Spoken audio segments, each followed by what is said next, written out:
Hello, everyone. Welcome to Child Abuse Awareness for Darlene J. Clark. Please like, subscribe. Gotta turn the volume down. There we go. So today we're going to go over Operation Innocent Images plus lost youth turning young girls into sex symbols. I figured these were some good topics to go over when I found this.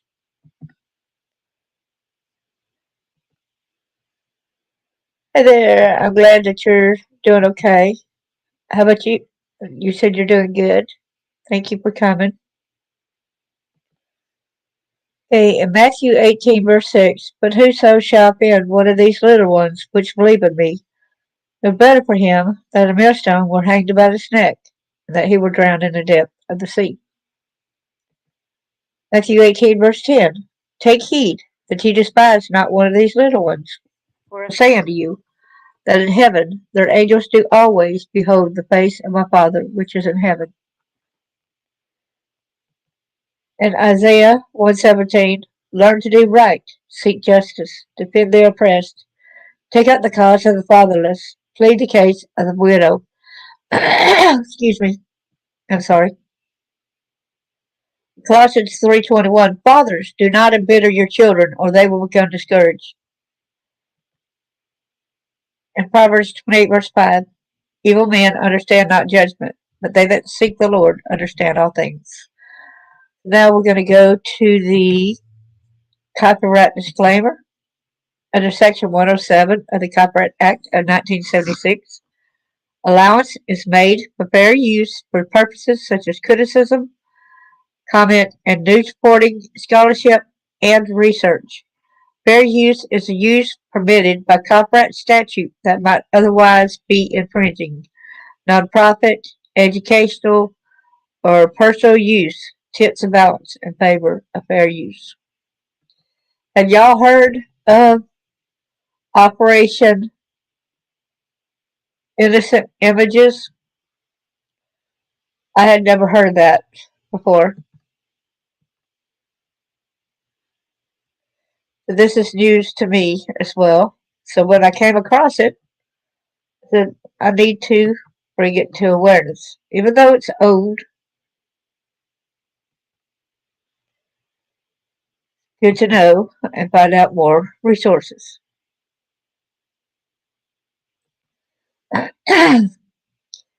So, Operation Innocent Images. You had heard of something similar? In 1993, agents working a missing child case discovered something startling. Pedophiles were transmitting sexually explicit images of minors via the internet. In May 1993, a 10-year-old boy suddenly went missing from his neighborhood in Brentwood, Maryland. Within weeks, the investigation uncovered two pedophiles and a larger ring of online child pornographers. Within 2 years, it spawned a major national initiative that became the centerpiece of the FBI's efforts to protect children from cyberspace predators. Here's how the events unfolded. When FBI agents in Prince George's County, Maryland, police detectives went door to door to talk with neighbors following the boy's disappearance, they encountered a pair of suspicious men who had been befriending local children, showering them with gifts, and even taking them on vacations. Investigators soon discovered that the men had been sexually abusing children for a quarter century, for 25 years, probably even longer than that. That's worse, you know. More recently, these men had moved online, setting up several private computer bulletin boards, not only to chat with boys and set up meetings with them, but also to share images of child pornography with a larger ring of pedophiles. Both men were ultimately convicted of abusing children, but there was no evidence to link them to the boy's disappearance. Yes. In the meantime, however, the original kidnapping case was expanded.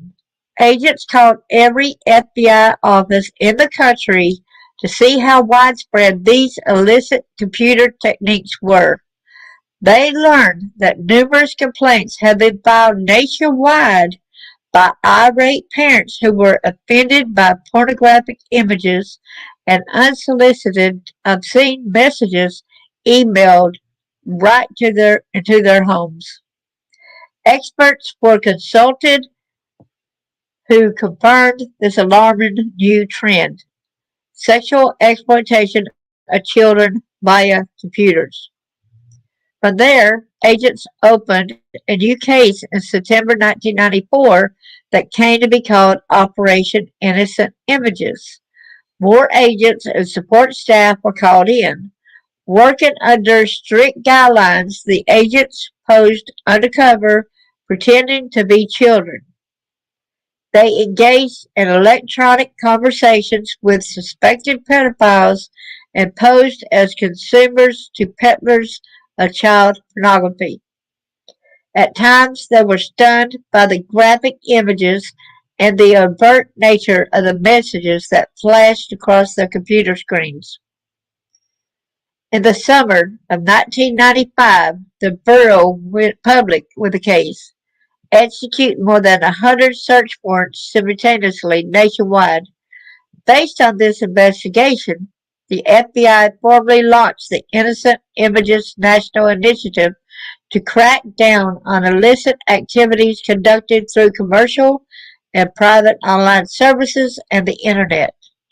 The mission of the Innocent Images Initiative, now renamed as part of the Violent Crimes Against Children's Unit, ultimately became even broader. The breakup to break up the entire networks and communities of online pedophiles, to take down major distributors and producers of child pornography, to stop sexual predators from using the internet to lure children from their families, and to catch those viewing and sharing illicit images. Excuse me. Much of that work is done through proactive task forces across the country, which team up FBI agents and local police officers in undercover operations. Since September 2004, the FBI also has been running the Violent Crimes Against Children International Task Force, formerly the Innocent Images International Task Force, made up of international investigators who work side by side with FBI agents to combat global child exploitation. By September 2007, the FBI had opened more than 20,000 cases, leading to more than 6,800 convictions, and the human impact children and families who have been protected and rescued is incalculable. So what happened to the missing boy whose case started it? Tragically, he was never found. It is to him and the countless victims of child sexual exploitation over the years that the FBI dedicates its continual work today. I would like to know the name of the boy so that we could do a search on him. There's other people that want to look into this. Please do, to try to find out who that boy was that's still missing.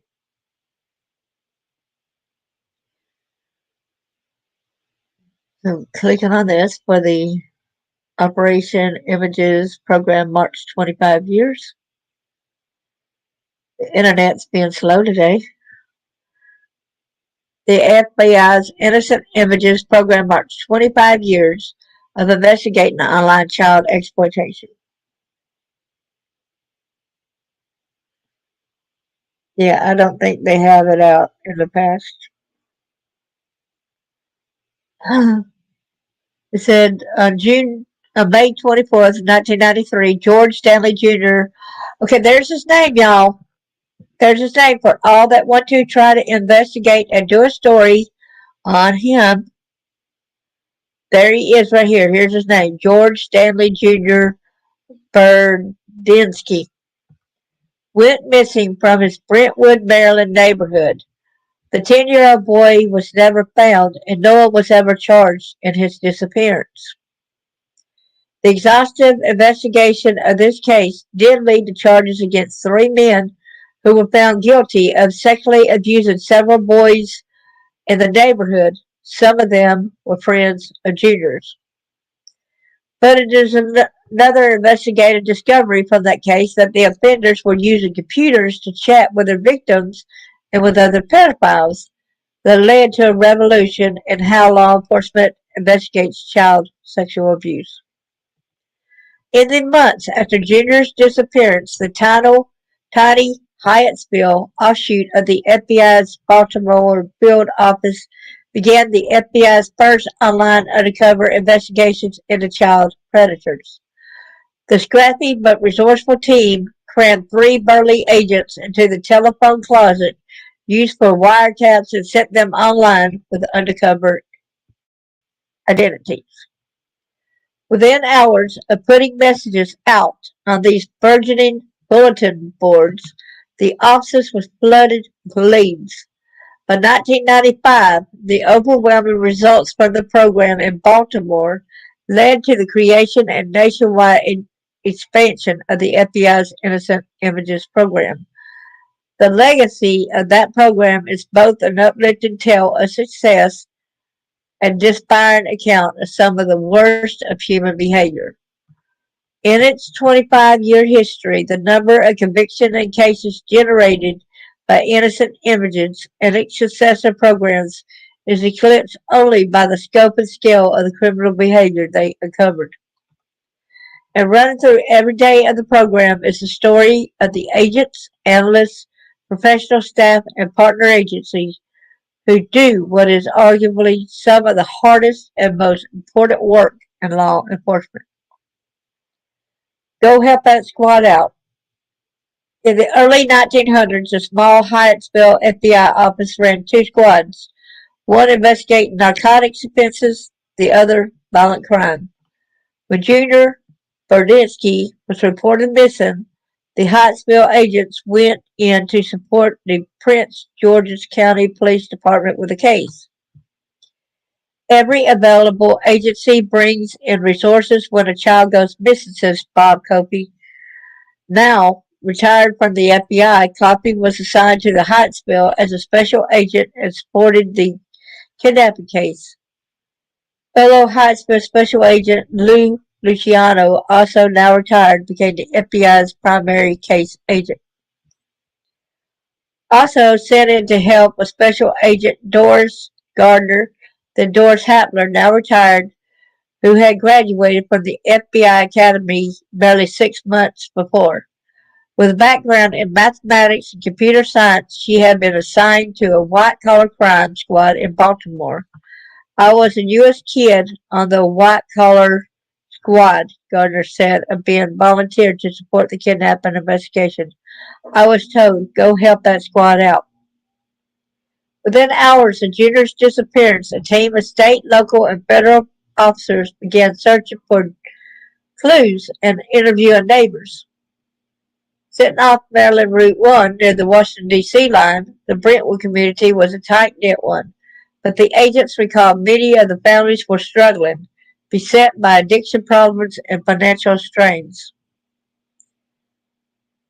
As investigators spoke with the kids in the community, one name kept coming in, a 53-year-old neighbor named James A. Kowalski, who was taking them on trips, feeding them, buying them clothes, giving them money, Copy said. This information, he recounted, made the hairs of his neck stand on end. Luciano recalled several of the boys telling him they also communicated with Kowalski and others by computer. In fact, Kowalski had gifted computers to some of the boys. I hadn't done a thing on a computer at that point, Luciano said. I kept saying, what do you mean to talk to them on a computer? Gardner, however, understood right away and encouraged the team to make the computers part of the search warrant so they could be examined for evidence. Most people didn't even know where to look for the stuff, Copy said. Doris did. With, with support from the few computer forensics expert at FBI headquarters, the team was able to uncover chats and file exchanges between Kowalski's ring of pedophiles and several boys. Investigators also uncovered videotapes and other evidence that allowed prosecutors to charge Kowalski with sexually assaulting 6 children in Brentwood and Hyattsville.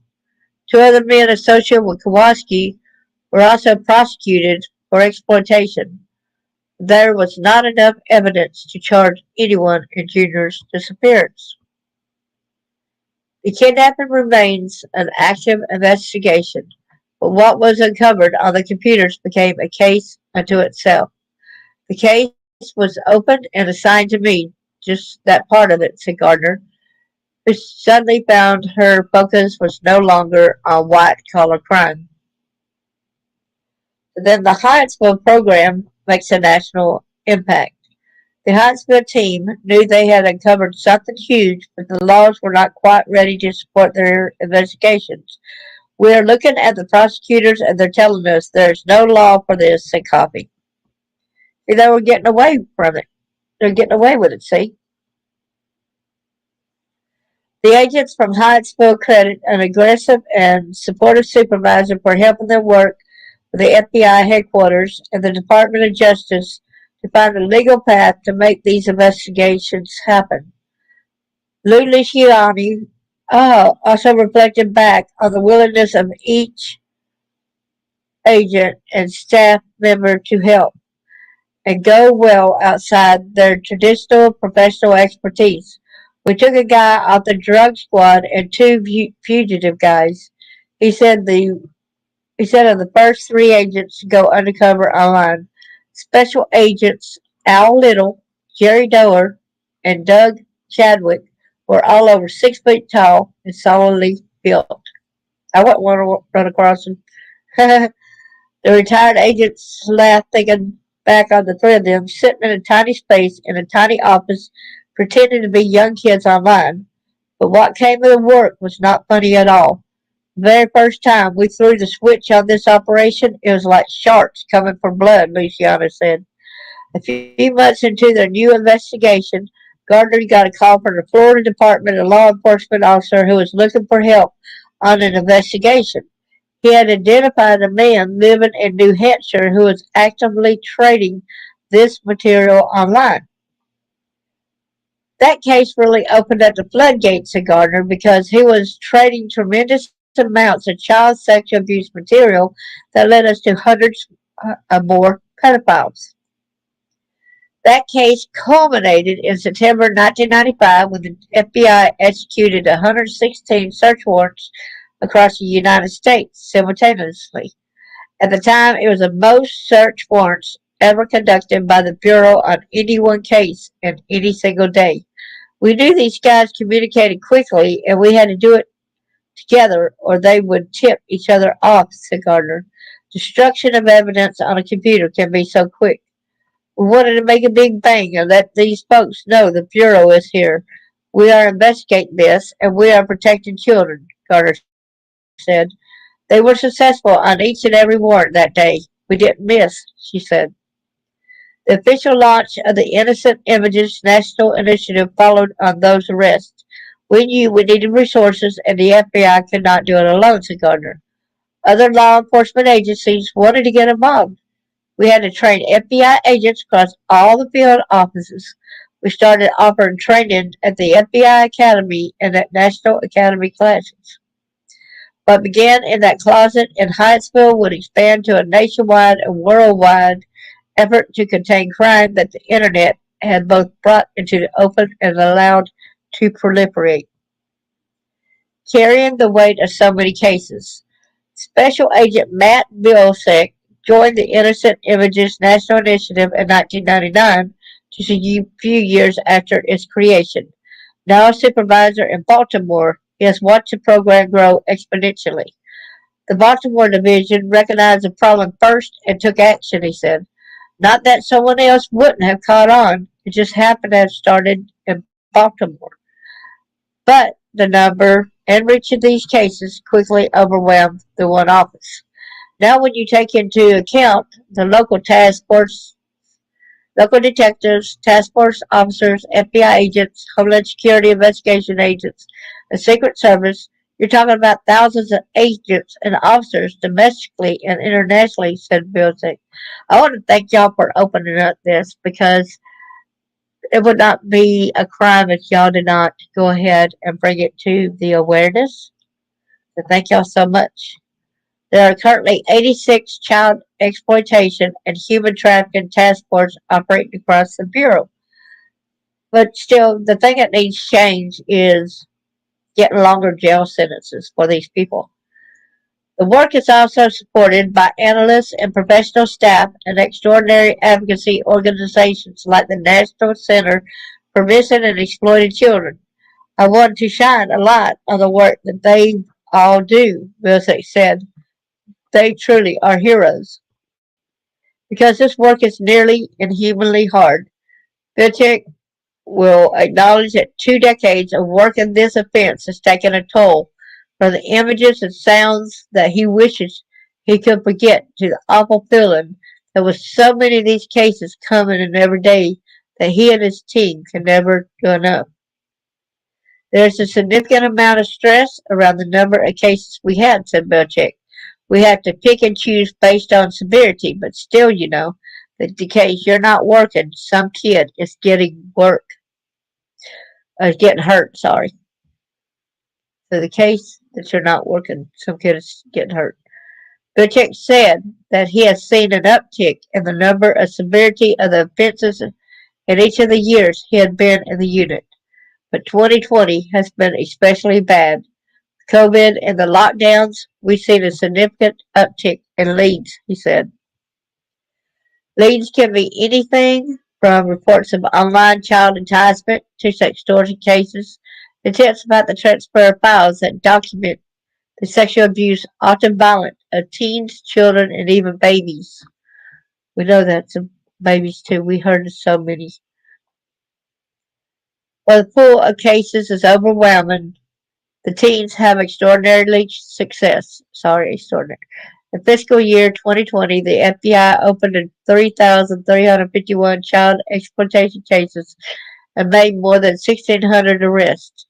The agents and task force officers also identified and or located 1,410 child victims. When you consider that most offenders will hurt more than one child, every conviction is meaningful. If you can't identify a pedophile and take them out of circulation, Bob Coffey said, you may save dozens of children.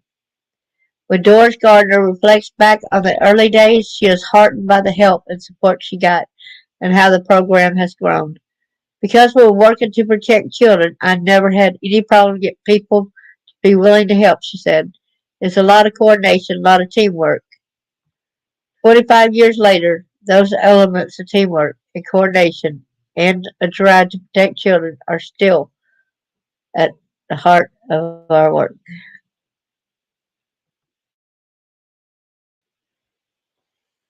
So let's talk about this. Yes, it was beginning online, which is sad.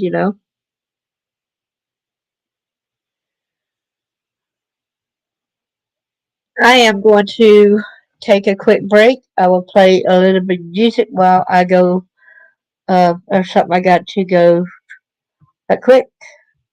I shall be right back, okay?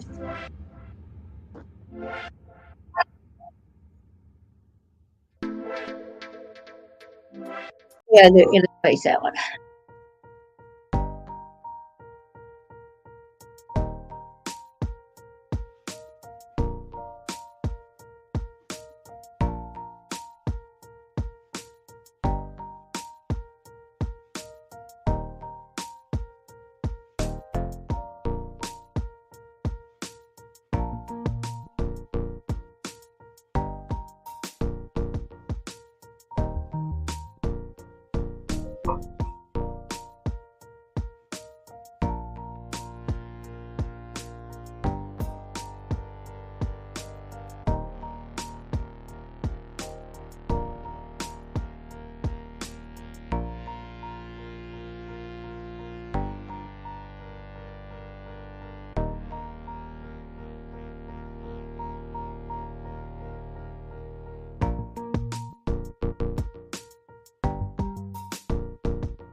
Sorry, everyone. It really gets to me at times. It's really hard talking and doing this kind of stuff. So please forgive me. This was older than 14 years old. This was when it's Brooke Shields right here. Toddlers and tube tops and naked teen pinups no longer seem to shock us. How the sexual image of young girls is being manipulated. This was her when she was 12 years old. She was playing a child prostitute in the film Pretty Baby.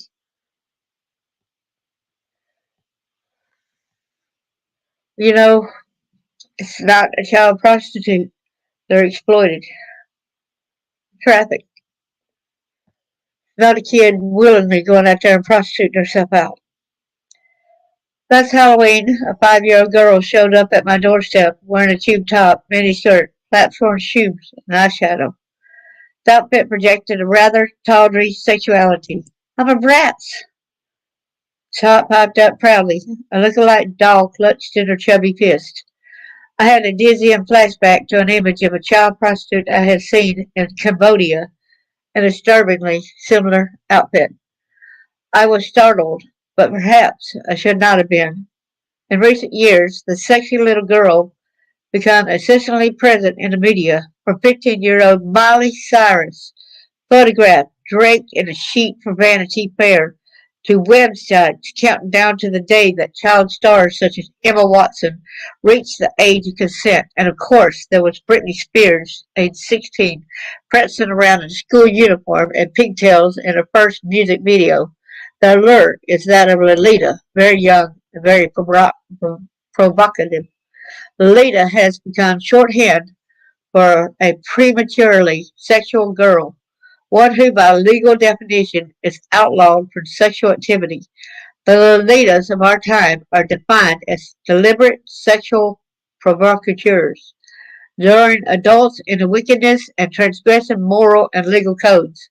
But the original Lolita, the 12-year-old protagonist of Vladimir Nabokov's novel, was rather different, a powerless victim of her predatory stepfather.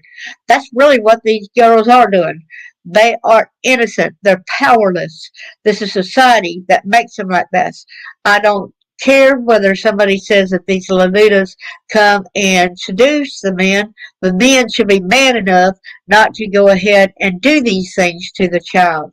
They were taught somewhere to do these things. So you men need to step back and stop blaming these little girls. Oh, I touched them because they came on to me. Excuse me, be an adult. Say no. Get your pride in order. Stop trying to act like you're the victim when the child is the victim. You should be ashamed of yourselves. Like many pre-adolescent girls, she is sexually curious, but has no control over the abusive relationship. Yet it is as though the very fact of her sexuality has made her into a fantasy rather than the novel sexually abused and tragic figure she is eagerly invoked in the media as a sign of how licentious little girls can be. Bring back school uniforms for little Lolitas, demands the Daily Telegraph in an article condemning contemporary sexy schoolgirl fashions, while Tokyo's Daily Yomiuri refers to Lolita like sex appeal of preteen Japanese anime characters. Now, the predator ex-boyfriend I had, he always wanted to see girls in these school uniforms. Sicko. Increasingly, young girls are seen as valid participants in a public culture of sex. In some ways, this is not new. In the 1933 film Politics in Washington, 4-year-old Shirley Temple played a pint-sized prostitute. Did y'all know that? Did y'all know that there was a film in 1933, Politics? She was a pint-sized prostitute? Do what? And it's striking that the role of child prostitute in this was the springboard for the careers of many of our sex goddesses, not just Temple, but also the 14-year-old Jodie Foster in Taxi Driver, 12-year-old Brooke Shields in Pretty Baby, and 13-year-old Penelope Cruz in French soap Cerise Rose. All of all our commentaries on child sexual exploitation, but the Tim-laden representations positioned these actors as sex symbols and reinforce the link between girls' sexuality and sex work. Yet, in the middle part of the last century, our icons of female sexuality were Marilyn Monroe, age 27, as Laura Lee in Gentlemen Prefer Blondes, or Sophia Loren, 23, in Desire Under the Elms.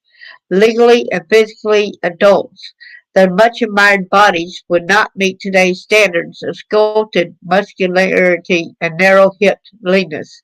The British model Twiggy is often cited for introducing the boyish, illicit body type as a Western feminine ideal.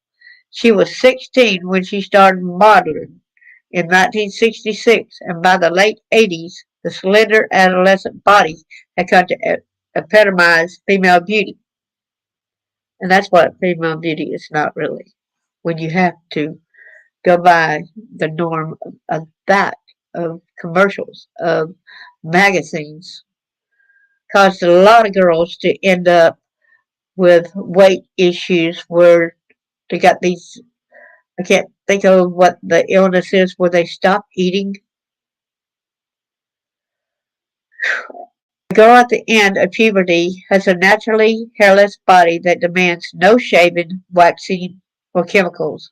Her body is naturally small, subtle, and nothing is usual, observes sociologist Wendy Chappis. The Western ideal of female beauty, she writes, is defined by eternal youth. This emphasis on youthfulness has led to the use of very young girls as models in fashion and advertising, often in sexually suggestive contexts. Most catwalk models are between 14 and 19. Some, such as Madison Gabrielle, the official face of Australia's Gold Coast Fashion Week in 2007, are just 12. Young girls are increasingly posed as sexual objects of the adult gaze. While numerous clothing ads feature women dressed as little girls, sucking on lollipops, kneeling, crouching, or lying in positions of subordination. Witness the 20-year-old model, Lily Cole, ribbons in her hair, clasping a teddy bear for French Playboy. Childishness is sexy, these messages seem to say. Ergo children, especially little girls, are sexy. The highly sexual poses imply that Lolita is knowledgeable, wanton, seductive. It sends a message that little girls should be viewed as sexy. The idea is that these female sexuality is a province of youth. Writing in the New York Times children's magazine editor Pilar Guzman observes, the gap is diminishing between what's meant for children and what's intended for their elders. It's called Kids Getting Older Younger. A marketed construct blurring the line between adults and children, especially with regard to sexuality. The problem is not with children, but with those who knowingly sell products with powerful sexual overtones to young girls, and with adults who then interpret girls' bodies as sexually available.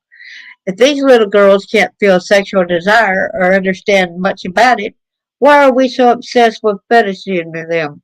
A possible answer is a backlash against feminism. Society has been forced to confront women as contenders in the social arena.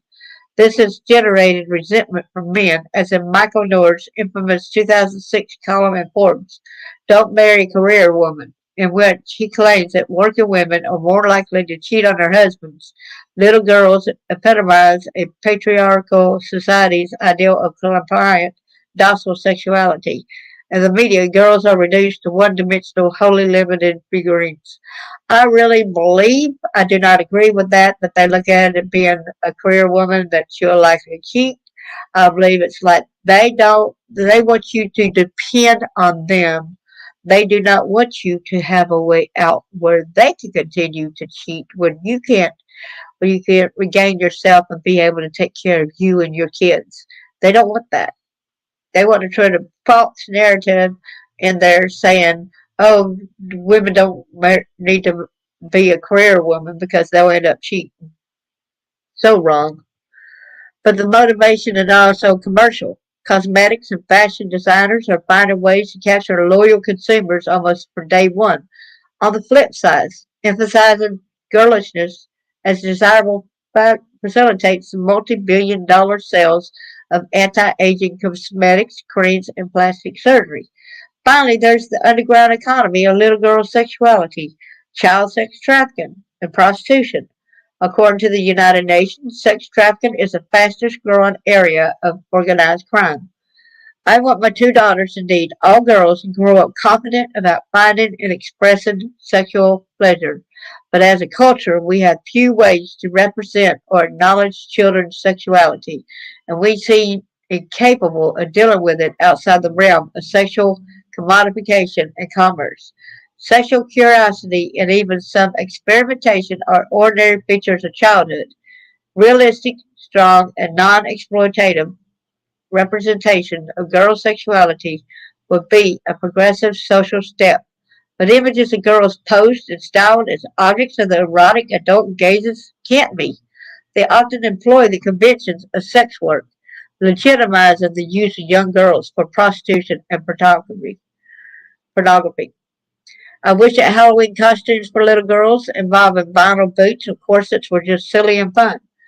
They must be in contexts where girls are totally protected, safe from eating, misreading, or violation. But I'm not convinced such contexts exist. Instead, we must create safe and supportive spaces for girls to understand their sexuality on their own terms and in their own time. This is an edited contract from the Lolita Effect by M.G. Durham and Duckworth to order copies with free UK PMP called the Guardian Book Service. So here's what you got to end up doing. Take a stand. Talk about pigeonholing. Begin with simple questions like, how do you think people see girls? Discuss clothes. Teenage girls know what they wear can change how people see them. Start a conversation.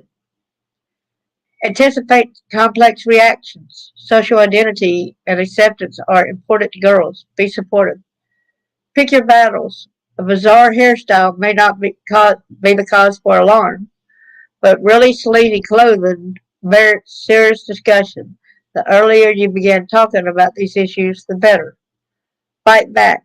Tell retailers through letters and feedback that their advertising strategies are losing them business. The women's page invites your comments. Are young girls encouraged to grow up too fast? How can parents fight against sexual messages aimed at the young children.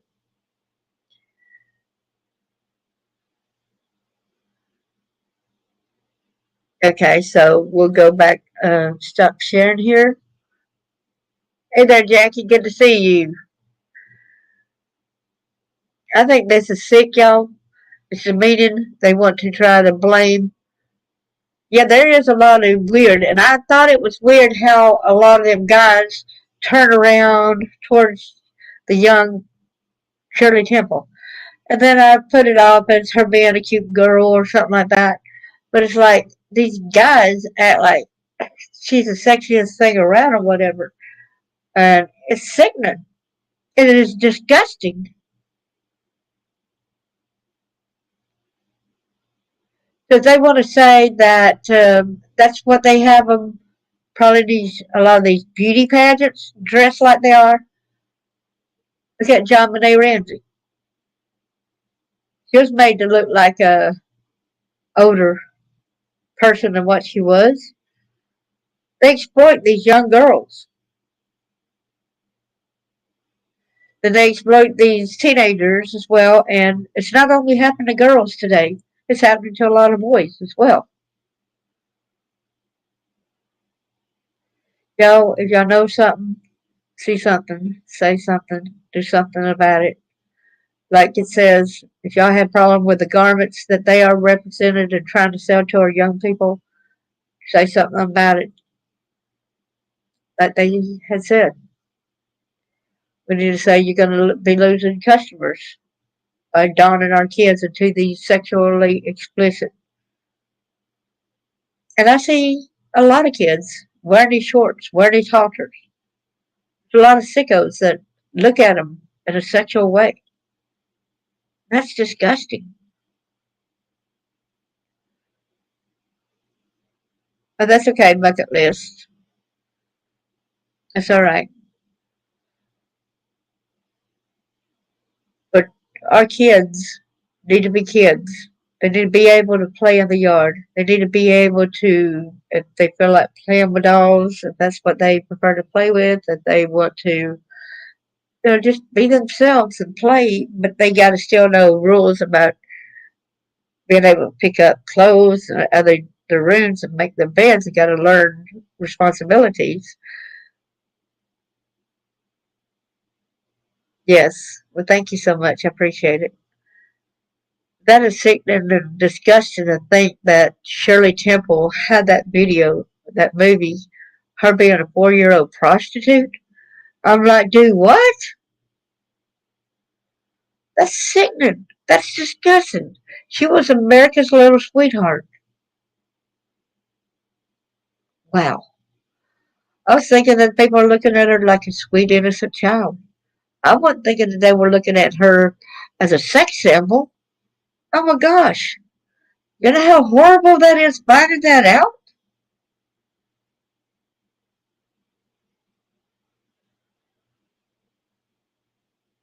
It's disgusting.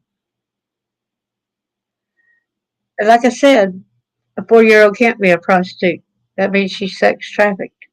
She can't be willingly exploit herself for sex. And any of the parents that allows their kids to go through this type of thing, they should be in jail themselves as well. They're sick and sadistic. Thank y'all so much. I'm sorry I got sick earlier when I was doing the first thing, but some of this stuff really tears into my heart.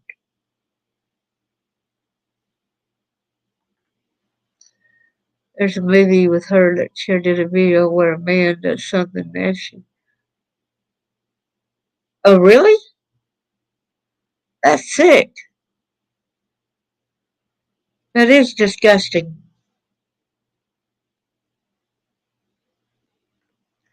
Yeah, you're talking about, I can't think of it, Behind the Walls?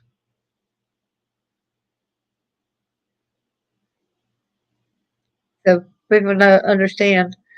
They could go follow her as well and look that up. It is Man, we got to protect our kids. We go back and we think that, oh, it's innocent. Shirley Temple, I'm a good ship lollipop, all that kind of stuff, right? Oh man, it's so disgusting. That makes me start hating all her movies, not because of her, but because of these predators, these guys on the film, all these people with a purpose of looking at her in a sexual way.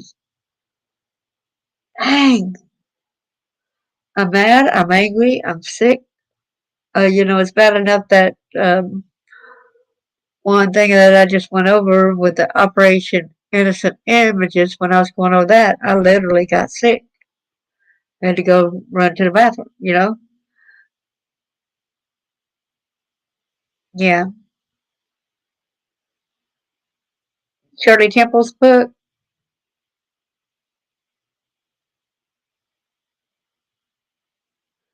To know that even, wasn't it Brooke Shields? Did she pose for Playboy when she was young too? Or who was that? There was a young girl that she posed for Playboy. Her mom got her too.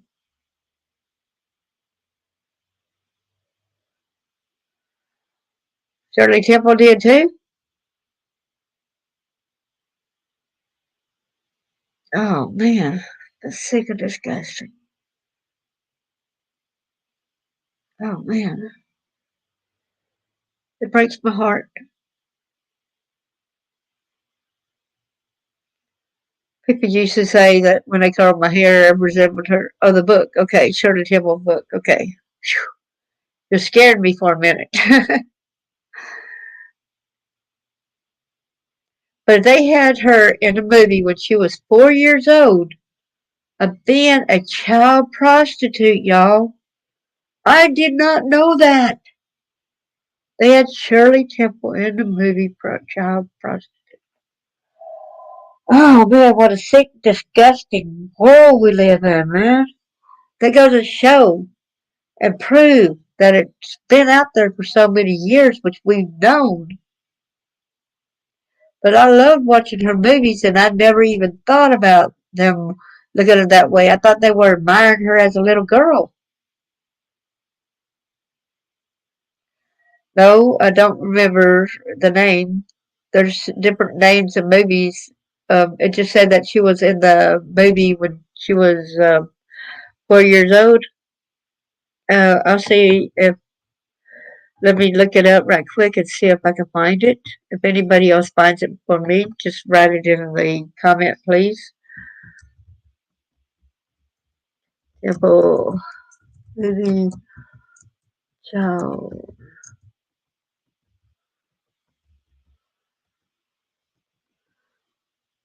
Politics in Washington. That's what it's called.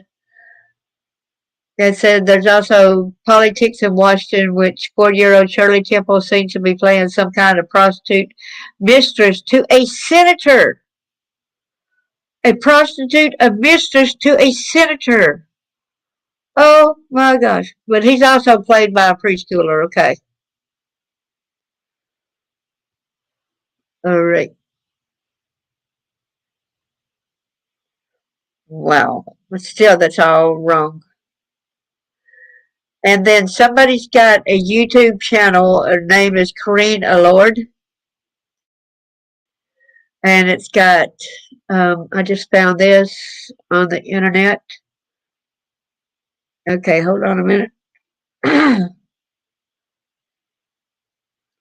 I'm going to mute my mic so that you will be able to hear this, okay? First, let me mute my mic, and then I will present you a little. She was 3 year old at the time.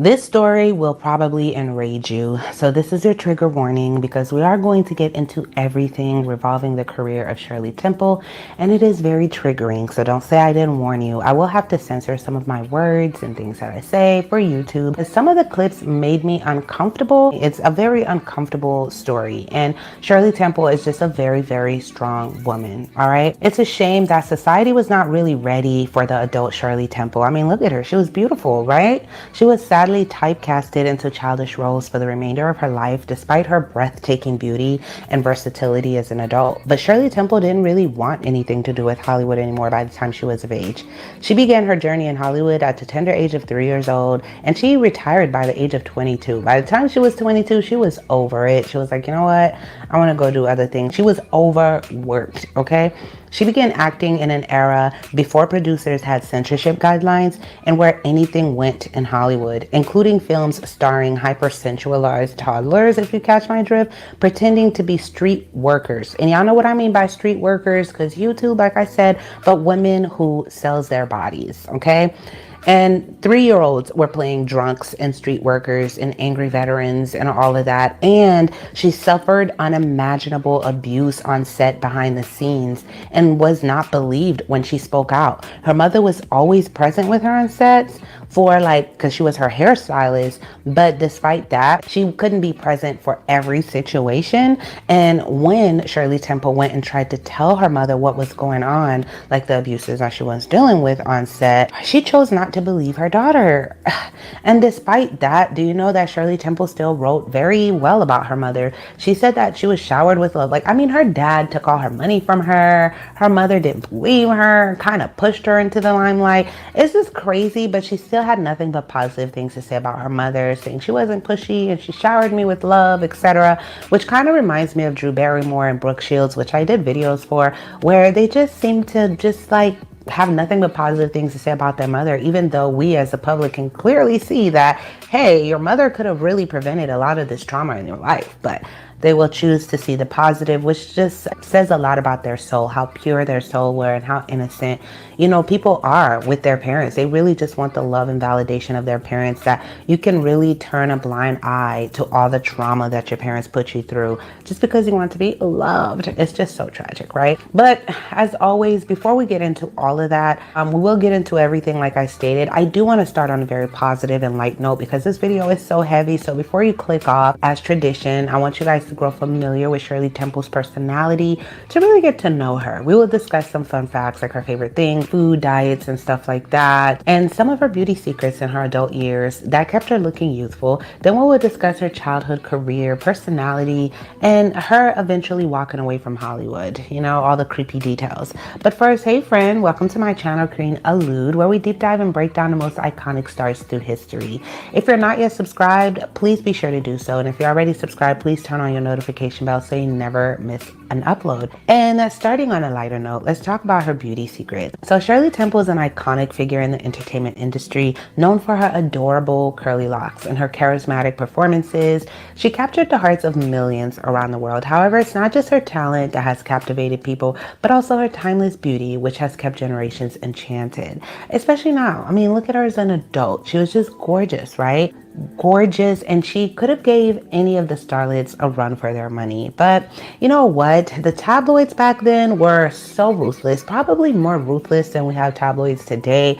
If you guys think tabloids today and gossip channels and all that are harsh, they were so harsh during this era, where they talked about her body, calling her stocky. They didn't even think she was a real adult. They thought she was like a dwarf and that she wasn't, real. It's just weird. We're gonna get into some things, okay? You all have heard of the Shirley Temple hair, like the Shirley Temple curls, and probably once in your lifetime had to have the Shirley Temple curls for picture day or school day. We've all went through that embarrassing moment, especially if you were born in the 80s or 90s, right? So what is the Shirley Temple hair? Shirley Temple's signature hairstyle was her curly locks, which were an integral part of her brand as a child star. She was born with straight hair, which was styled into the beautiful waves that became her trademark. Her mother was responsible for Shirley's hair. She was her stylist and used to set it in very small curlers, which the young actress slept in every night, which were uncomfortable for her. her. She spoke about how uncomfortable it was. And when she woke up in the morning, her curls were perfectly formed and ready for the day ahead. As Shirley grew older, her hair became naturally more curly, though she still had it permed for some of her roles. And her mother also did a vinegar rinse for her hair, which Shirley stated that she hated because it would sting her eyes. But the vinegar rinses kept her hair shiny and free of dandruff. Now, when it comes to her makeup secrets, even as a child actress, Shirley Temple wore a little bit of makeup, which included a touch of pink blush, lip gloss, and a hint of mascara. However, she was never one to go overboard with her makeup, even in her adult years, and her natural beauty always shone through. Shirley also preferred to keep things simple for her hair and makeup routine so she wouldn't take too long getting ready because time was money, and she grew up with that mentality that time was money. Shirley Temple was known for her sparkling smile, but it wasn't all down to good genetics. She had veneers fitted on her teeth, which gave her the Hollywood smile that she became famous for. These veneers gave her the confidence to grin wide on camera and mesmerize audiences with her charm and beauty. Now, as far as health and fitness, Shirley's favorite food was reportedly her mother's fried chicken, which she enjoyed as a rare treat. She also loved ice cream, specifically vanilla ice cream. However, she remained active thanks to her dancing and singing routines, which kept her fit and healthy. And as she grew older, she enjoyed swimming and was an avid golfer, which helped her stay in shape. Now, in terms of her fashion, while Shirley Temple was known for her adorable curls and dimpled smile, she was also admired for her fashion sense. And as an adult, she had a classic and elegant style that always exuded sophistication. Her favorite color was blue, so leave a blue heart in the comment sections for her, okay?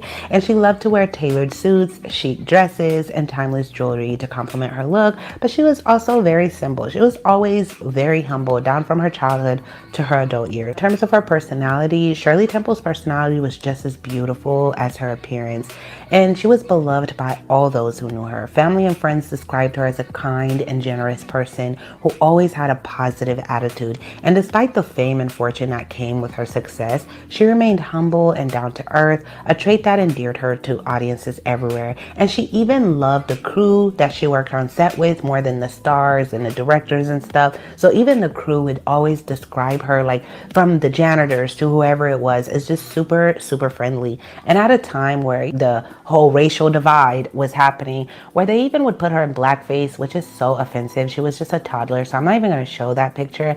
Shirley Temple was actually very progressive, even as a child. And I can say I'll give her parents some credit for that, even though they were terrible in other ways, where Shirley Temple, even as her adult years, she went to Ghana and met with leaders there. And she was very supportive of people of color on set too, and was not bratty. A lot of African Americans. And, you know, she was very progressive even at her young age, and then grew with that progression into her adult years. So she really was not one of those people, like, you know how these stars today will cuss out their fans, okay? She was definitely not one of those people, and was never bratty, and always showed the utmost respect to everyone around her. She just had a really pure soul. I really just like Shirley Temple, okay? And you guys should get her autobiography. She just was a really wholesome person. Let's just say that. Now, in terms of her childhood, this is where it gets so triggering. Like, she didn't deserve any of this. Shirley Jane Temple, beloved child star and American icon, was born on April 23rd, 1928 in Santa Monica, California. She was the cherished third child of Gertrude Temple, a homemaker, and George Temple, a bank employee. Shirley had two brothers, John and George Jr., and the family was a mix of Dutch, English, and German ancestry. The family later moved to Brentwood, Los Angeles, where Shirley spent most of her early childhood. From an early age, Shirley showed an exceptional talent for singing, dancing, and acting, and her mother Gertrude encouraged and nurtured her talents. When she was only 3 years old, Gertrude enrolled Shirley in Meglin's dance school in Los Angeles, hoping to turn her into a successful performer. It wasn't long before Shirley's adorable features, charming personality, and natural talent caught the eye of a casting director for Educational Pictures, Charles Lamont. Shirley's first break came in 1932 when she appeared in Baby Burlesque, a series of 10-minute comedy shorts that was a satire, of different shows, recent films, and events, using preschool children in every role. By having children play highly mature roles, Baby Burlesque, it's all in the name anyways, aimed to parody current events in well-known movies. This might have come across as cute at the time to people that were watching. They didn't see the problem with it. But in modern times, you guys would be so disturbed. They had these little kids doing some bizarre things, okay? Like even getting spanked by a grown man in a sensual manner, like laying across a a grown man and he has a paddle and he's like, it's just weird. Take the parody Politics in Washington by Shirley Temple as an example. She wore a little bra and revealing little undergarment as a courtesan. She was playing a courtesan, okay? And she was 3 years old playing this role. Oh, so uncomfortable. Temple had to act like a sensual adult for her first work. She stops by a senator's office in one scene, and she's not only flaunting her hips and dripping in pearls, but she is also imitating adult passion by kissing the senator's lips and embracing him. The other little children, like Temple, had no real understanding of what they were doing. Like, it just was not their fault, okay? Oh, hello. I'm Polly Tix. Boss Flip Eye sent me over to entertain you.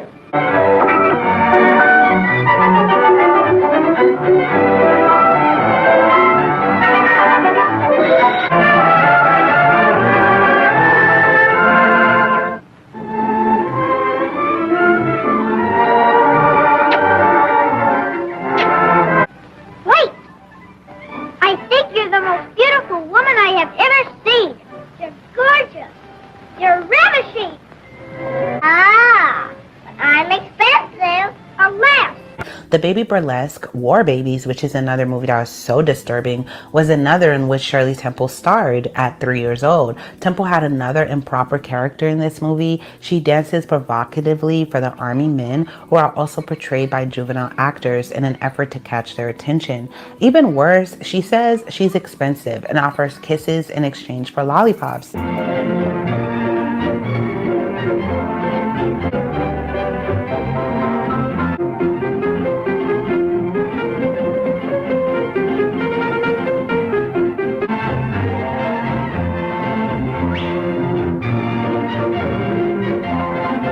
Absolutely no copy time.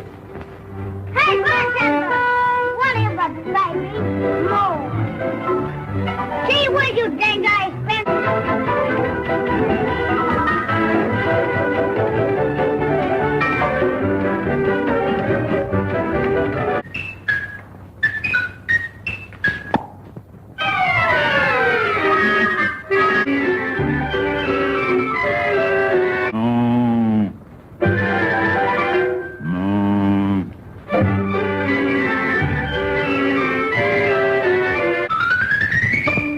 I'm afraid.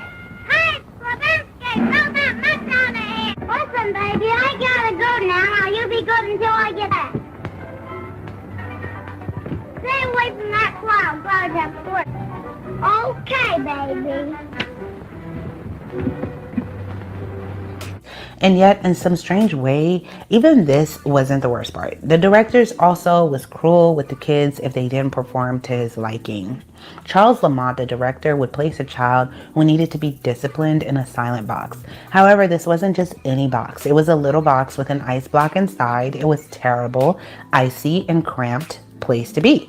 Lamont threatened to punish them further if they ever came forward to tell their parents about him. And Temple was ignored when she attempted to try to tell her mother about this dark situation.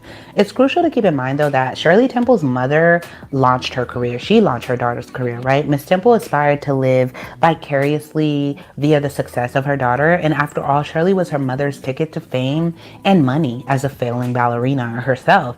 In the face of director Charles Lamont, Shirley Temple was absolutely helpless, and people on the outside were accusing her of lying. Lamont conveyed the kids anyway he pleased and did whatever he wanted with them. "This isn't playtime, kids, it's work," he would yell at the kids.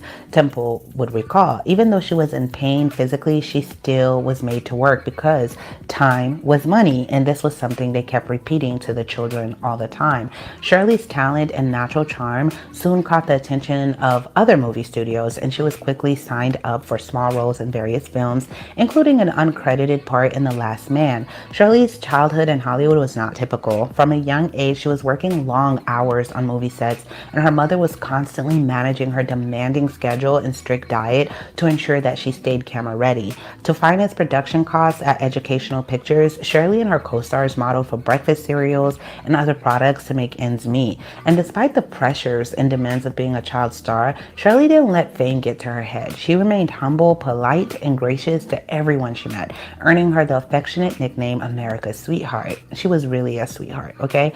During her childhood, Shirley Temple's net worth was estimated to be around 3 to 4 million, which is a phenomenal amount for a child star during that time and a lot of money during that time. John Casson states that she was also the most popular celebrity to endorse merchandise for children and adults, rivaled only by Mickey Mouse. She transformed children's fashion. By the mid-1930s, Ideal Novelty and toy company lines of Shirley Temple's dolls accounted for almost a third of all dolls sold in the country. Shirley Temple dolls realized $45 million in sales before 1941, which is equivalent to $895 million in 2023. Successfully, Shirley Temple items included a line of girls' dresses, accessories, soap, dishes, cutout books, sheet music, mirrors, paper towels, and numerous other items. And before 1935 ended, the girls' income from licensed merchandise royalties would exceed $100,000, which is equivalent to like $2.1 million in today's time, which doubled her income from her movies in 1936. Her income from royalties topped $200,000, which is equivalent to $4.2 million today. Nevertheless, Shirley's earnings were carefully managed by her mother and other advisors, and she did not have access to her fortune until she turned 21. However, in 1934, Shirley's father, George, became her manager. He mismanaged her wealth and even spent some of it on himself, leaving Shirley with just $44,000 in her account by the time she was 22, which is so upsetting. Now, in her later career, fast forward to February 1935, and Shirley Temple becomes the first child star to receive a miniature juvenile Oscar for her cinematic achievements. A month later, she's leaving her handprints and footprints at Grauman's Chinese Theater, cementing her status as Hollywood royalty. To make Shirley feel at home, Weinfeld Sheehan, head of Fox, builds her a 4-room bungalow right at the studio. They wanted her to be ready to work so bad that they just built her a little house right there on the studio. You can't make this up. It was complete with a garden, a picket fence, a tree swing, and even a rabbit pen. The living room wall is adorned with a mural of Shirley as a fairy tale princess, complete with a golden star on her head. And thus, the Shirley Temple phenomenon continues to enchant audiences, with the studio making sure their star is well taken care of. But with all of this, we know that what goes up must eventually come down. The studios definitely started turning against her. Let's first address the crazy rumors before we address the flops. Imagine this. Rumors were flying around that Shirley Temple, America's sweetheart, wasn't a child at all, but a 30-year-old dwarf. This absurd claim was apparently due to her slightly stocky frame. They kept commenting on her body so much, it's sickening, because she was still a child. They were dissecting the body of a child, guys. I can't make this up. The gossip was so widespread, especially across Europe, that the Vatican felt the need to send Father Silvio Massante on a mission to confirm whether she was really a child. Like, why do the Vatican care? The Vatican is, I don't want to say anything, but the stuff they used to care about during that era was weird. Why do you care about whether a child is a child or not? Like, what does that have to do with God? You know, comment below your thoughts on that. It's just the stuff that they cared about was beyond me. That you buy a plane ticket for someone, send them all the way to America to examine her body. How weird and creepy and upsetting is that? Okay, anyways. And then there was the mystery of her ever perfect smile. People wondered, why doesn't she ever seem to lose any teeth?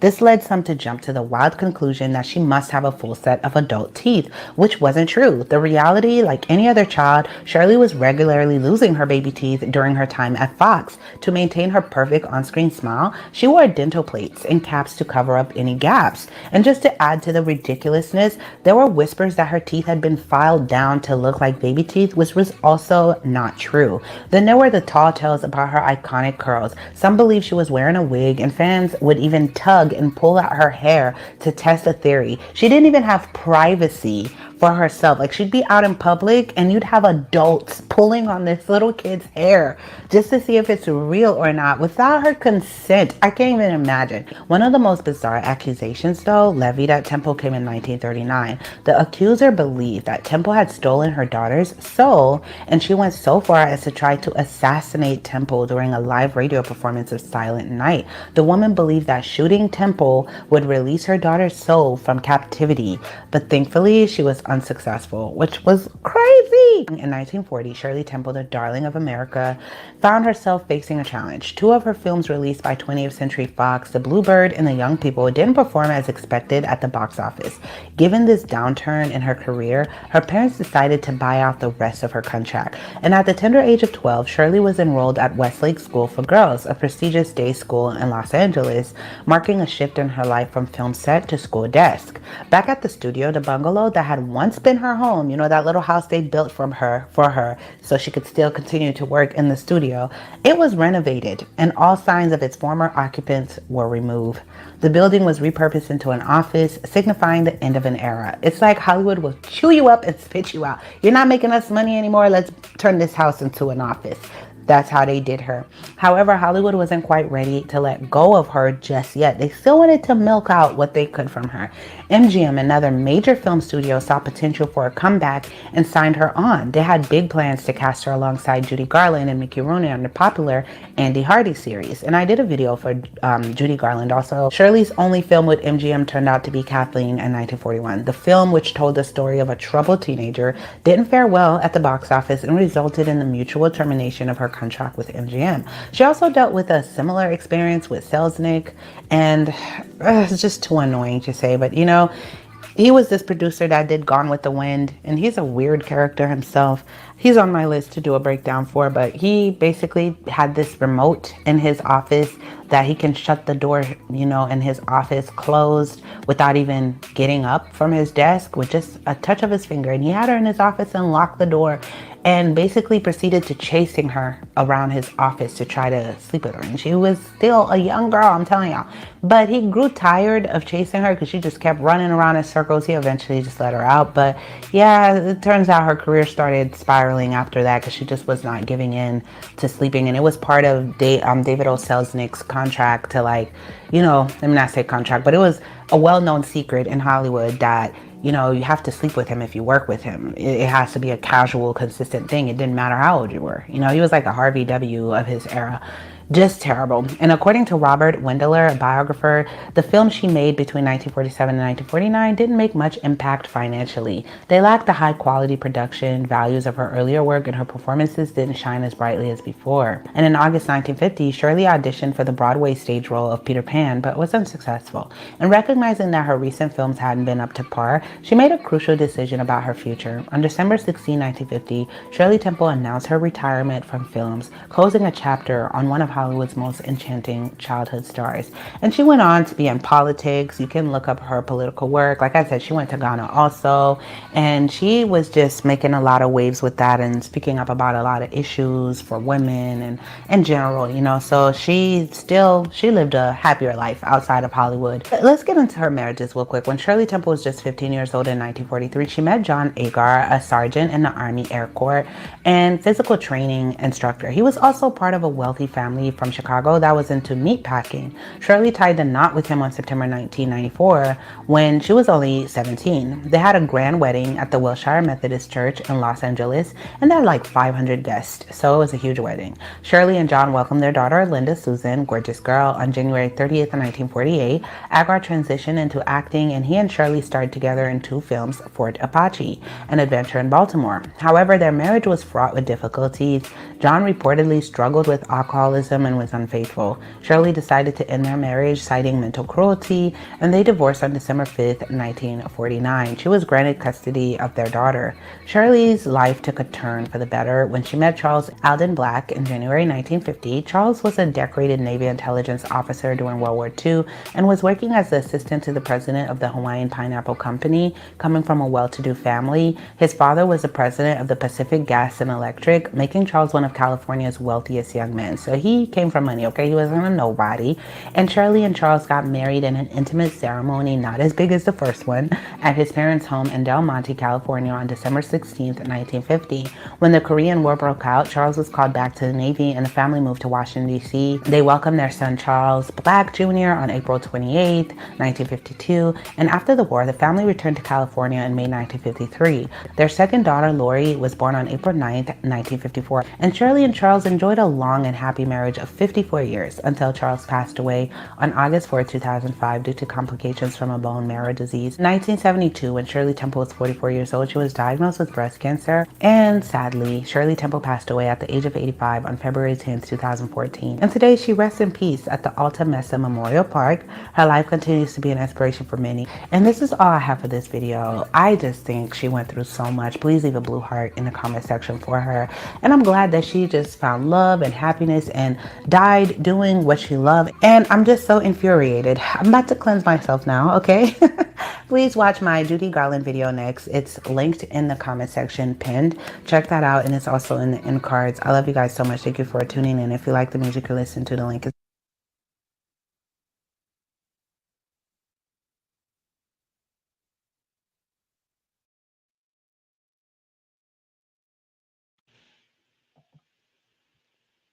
Does anybody want to come up in the box and discuss what they had seen?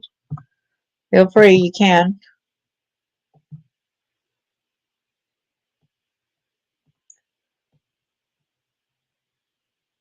Glad that everybody was here to try to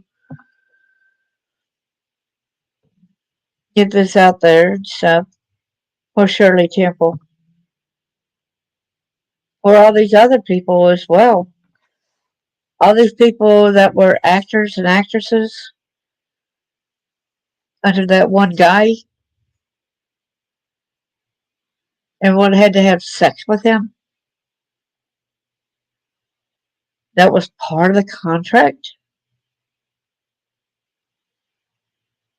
I'm like, what? So the mother knew? The mother was in charge of the contracts and stuff? So she knew? Was that actually written in a contract? I'd like to see what a contract, see if that was... Yeah, it is sad. Get that right.